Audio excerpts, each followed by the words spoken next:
Hi friends, మరైతే నేను machine బాగు చేయించి ఇంటికి అయితే తీసుకొచ్చేసాను. అండ్ పూర్ణ మార్కెట్లో ఏంటి కొన్నాను అనేది మీకు చూపిస్తాను అన్నాను కదా. ఇదిగోండి చూసేయండి, ఒక్కొక్కటి చూపిస్తాను. నేను ఫ్యాబ్రిక్ ఇంకా స్టిచ్చింగ్ కావాల్సిన మెటీరియల్స్ అయితే కొన్నాను. 2 కలర్స్ లేస్లు అయితే తీసుకున్నాను. మీటర్ వచ్చి 5 రూపీస్ అనమాట. అండ్ ఒకేసారి ఎక్కువగా నేను హుక్స్ అయితే తీసేసుకున్నాను. ఇది 120 రూపీస్. బల్కీగా తీసుకుంటే మనకి తక్కువ పడతాయి అన్నమాట.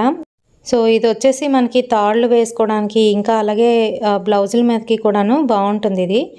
సో ఇదేంటంటే నేను 50 రూపీస్కి ఒక బండిల్ అయితే తీసుకున్నాను. అప్రాక్సిమేట్లీ 18 మీటర్స్ ఉంటుందేమో.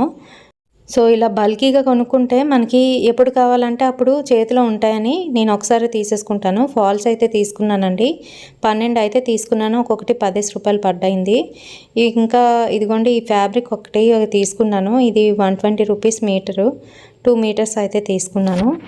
అండ్ ఈ ఫ్యాబ్రిక్ వచ్చేసి మీటరు 115 రూపీస్ అనమాట. ఈ రెండు కూడాను నేను అగర్వాల్ షాప్లోనైతే కొన్నాను. మిగతావన్నీ కూడాను వేరే దగ్గర కొన్నానండి అక్కడే.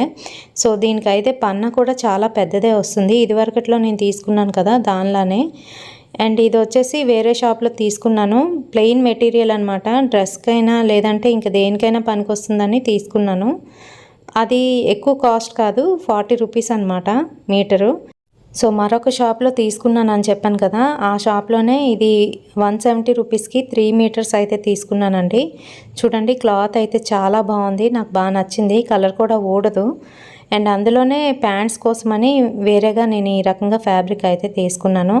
మరి ఇంటికి రాగానే ఈ ఫ్యాబ్రిక్స్ అన్నీ కూడా చక్కగా సర్దేసుకొని స్టిచ్చింగ్ కూడా స్టార్ట్ చేసేసానండి.